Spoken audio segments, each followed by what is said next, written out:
Sir ये समय ही बड़ा क्रूशियल है और ये समय क्रूशियल इस वजह से है क्योंकि जैसे जैसे समय बीतता है गुंजाइश खत्म हो जाती है कि कितने लोग अंदर बचे हैं, कितनी जिंदगियां बाकी हैं। लेकिन तमाम कोशिशों के बावजूद भी अभी भी वो इलाका जहां पर ये तबाही आई है, अगर उस इलाके में अगर अभी भी ठीक से रेस्क्यू ऑपरेशन नहीं चल पा रहा है तो इसकी वजह कुदरत ही है। लगातार बारिश का होना, लगातार मौसम का बिगड़ना, मलबे का आना, मलबे का बड़ी संख्या में इकट्ठा हो जाना और वो दलदल के जैसे बन जाना, यही बताता है कि बड़े मुश्किल हालातों में इस वक्त ऑपरेशन चल रहा है। लेकिन आइए आपको ये बताती हूँ कि ये जो सैलाब आया है या जो आप ये डरावनी तस्वीर इस वक्त देख रहे हैं, इसके पीछे वजह क्या है। दरअसल जो ग्लेशियर पिघलने से बनी झीलें हैं उनके टूटने को भी एक वजह समझा जाता है। पहाड़ों पर यह खतरा नया नहीं है, कहीं ग्लेशियर का पानी तो कहीं लैंडस्लाइड की वजह से जमा हो चुके पानी से जो झीलें बनती हैं वो टूट जाती हैं और ऐसे में सैलाब आता है।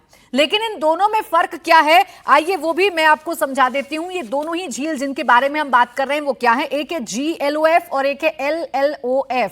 अगर आप GLOF की बात करेंगे तो इसके बनने की वजह यह है कि ग्लेशियर झील का बांध टूट जाता है, लैंडस्लाइड से जो बनी झील है उसका बांध टूट जाता है। ये LLOF के बनने की वजह है। GLOF की अगर आप बात करेंगे तो ये ग्लेशियर क्षेत्र में यानी कि 3000 प्लस मीटर की ऊंचाई पर बनती है। GLOF की बात मैं कर रही हूं जो कि ग्लेशियर झील होती है वो 3000 मीटर की ऊंचाई पर जाकर बनती है, जबकि LLOF यानी लैंडस्लाइड की वजह से जो पानी इकट्ठा होता है उन झीलों की अगर बात करें या उन नदियों की बात करें तो इनकी ऊंचाई बड़ी कम होती है। ये बहुत ऊंचाई पर नहीं होती है, छोटी छोटी जगहों पर पानी इकट्ठा हो जाता है। पानी का स्रोत यानी इनमें पानी भरता कैसे है, ये पानी ओवरफ्लो कैसे हो जाता है, तो ग्लेशियर वाली झील की बात करें तो ग्लेशियर पिघलने से पानी भरता है, एक जगह पर इकट्ठा हो जाता है। लैंडस्लाइड की बात करें तो बारिश और नदी का जो रिसाव है उसकी वजह से यहां पानी भर जाता है। प्रभाव क्षेत्र की बात करें तो जो ग्लेशियर वाली झील होती हैं उनका 10 से 100 किलोमीटर प्रभाव हो सकता है, जबकि ये लैंडस्लाइड की वजह से जो बनती है काफी छोटी होती हैं, 1 से 10 किलोमीटर के क्षेत्र में ये असर डाल सकती हैं।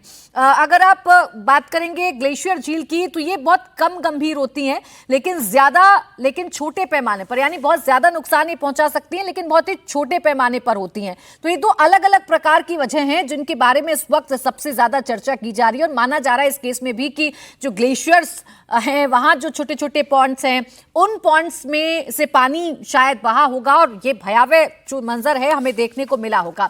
अब आइए आपको ये बताती हूँ कि ग्लेशियर झीलें टूटने की बड़ी घटनाएं कब कब हुई हैं और इन घटनाओं में कितना कितना नुकसान हुआ है। 16-17 जून 2013 केदारनाथ में घटना हुई, चोराबारी ग्लेशियर की झील टूट गई, 1000 वर्ग किलोमीटर इलाके में तबाही मची, 20 से 22 किलोमीटर क्षेत्र में मलबा फैला और 5700 लोगों की मौत हो गई।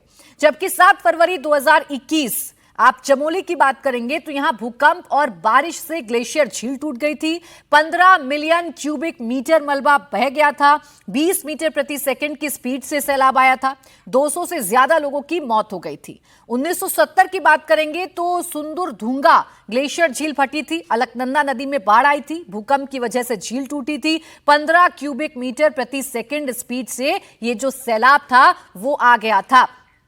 तो ये वजह हैं जिन पर अभी विचार किया जा रहा है, जिनके बारे में अभी चर्चा की जा रही है। लेकिन सौम्य दत्ता सर, सवाल जो अभी इन तस्वीरों को देखकर मेरे जहन में, आम दर्शक के जहन में आएगा वो यही कि पहाड़ों के नीचे क्या कुछ भी सेफ नहीं है? क्या पहाड़ों की गोद में कुछ भी सेफ नहीं है? कभी भी जलजला आएगा और सब कुछ बहा कर ले जाएगा। देखिए, बात ऐसे नहीं है। एक्चुअली जहां इस बार धाराली का जिस जगह दिखा रहा है आप, उसी जगह में 2013 में भी इतना ही तबाही आया था और उस बार उसके बाद हमने गया और ये जो आपको ये मैंने रिपोर्ट दिखा रहा हूँ, ये 2013 का उत्तरकाशी डिस्ट्रिक्ट का हम लोगों का स्टडी का रिपोर्ट था। ये जो था उसी जगह में हम लोग काफी जगह में काम किया। तो उस टाइम बात ये भी उठा था, जो खीर गंगा जो तबाही मचाया था, खीर गंगा का बगल से आप जाएगा छोड़िए, क्योंकि खीर गंगा वहां ऊपर से आके टान लेते हैं। और शायद एक चीज शायद आप लोगों ने, क्योंकि हमने वहां काफी बार जाके काम किया, धाराली गांव के ऊपर एक छोटी सी ट्रेक है जिसको नाम है 7 ताल टेक।